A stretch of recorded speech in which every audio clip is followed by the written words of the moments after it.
Okay. Assalamualaikum and a very good afternoon, dear Madam Fazilah. Before we begin our presentation, let us introduce ourselves. My name is Raja Haziq bin Raja Faizal, and hereby I'm with my partner.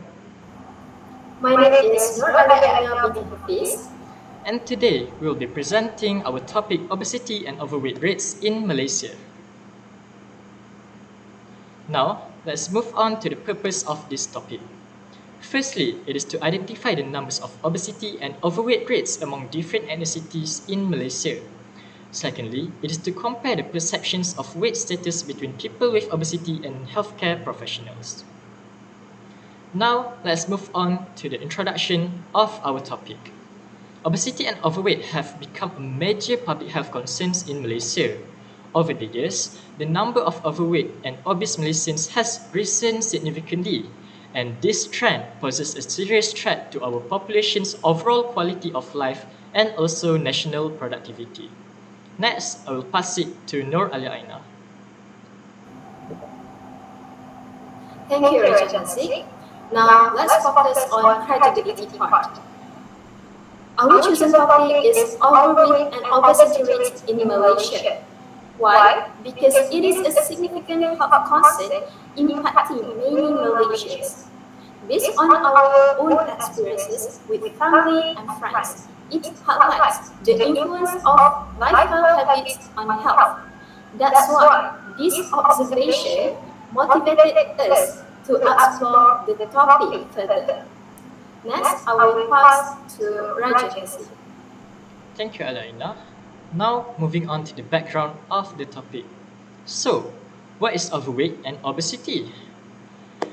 Let's be clear about the definitions. According to the World Health Organization in 2020, overweight and obesity are defined as abnormal or excessive fat accumulation that presents a risk to health. Overweight and obesity are two different things. For example, we can see from BMI. A BMI of over 25 is considered as overweight, while a BMI of over 30 is considered as obese. Now, moving on to the impact of obese and overweight. The impacts of this condition are severe. It significantly increases the risk of non-communicable diseases like diabetes, heart disease, and also a certain cancer. Beyond the physical factors, it also negatively affects the mental health and overall quality of life. For example, if you compare obesity and overweight people to a more fitter people, these individuals, they often have a more unstable emotion, which causes them to have mood swings and stress. Next, I will pass it to Nur ALYAAINA. Thank you, Raja Haziq. So, why this topic matters to us? Because the rates of overweight and obesity in Malaysia are alarmingly high, with significant evidence across different ethnic groups. This crisis, compounded by a mismatch in weight perception, demanded immediate public health attention to prevent severe future health and economic consequences, especially as unhealthy lifestyle and poor nutrition habits continue to rise among populations. Now, next slide, I will pass to Raja Haziq. Thank you, ALYAAINA. Now, let's move on to our first chart, which is stacked bar chart. This chart is about overweight and obesity rates among different ethnicities in Malaysia. As you can see, the key highlights in this chart is that the data reveals that the Indian community has the highest prevalence, with almost 40% of obesity and 38% of overweight. Combined, it is almost 80%. Malay community closely followed behind the Indian community, with around 75% combined. On the other hand, the lowest percentage of obesity or overweight people are by Chinese and also others. Both are around 60%. This data clearly shows that the problem is nationwide but affects ethnic groups differently, which highlights a potential need for targeted, culturally sensitive public health strategies.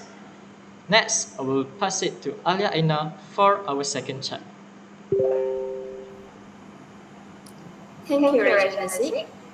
So, based on the BMC Public Health News, this bar chart reveals a clear perception gap between people with obesity or PWO and their healthcare professionals or HCPs view weight status differently. The most striking difference is in overweight category. 49% of PWO see themselves as overweight, which is double the rate identified by HCPs, which is 25%. Now look at more severe category. The trend reverses. HCPs categories more patients as obese, which is 38% versus 33%, and severely obese, which is 12% versus 8%. The key here is PWO often underestimate their weight severity, while HCPs using clinical benchmarks diagnose a higher level of obesity. Bridging this gap is essential for communication and treatment. Finally, we have learned that we need to fight against obesity. But how? It is depend on our own responsibility by taking ownership of our health through our daily choices and behaviors, as well as obligation of schools.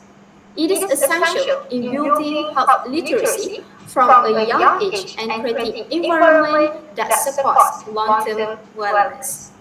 Last but not least, you can lead a horse to drink. You can lead a horse to a water, but you can't lead it to drink. So That's all for us. Thank you very much.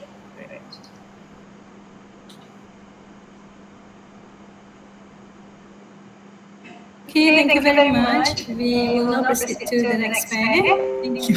Nice Thank you, madam. Thank you. madam. Baru perasan Zainab. Alright, thank you. Of the recording, don't forget to share with me the recording afterwards. Bye. Thank you. Bye. Assalamualaikum.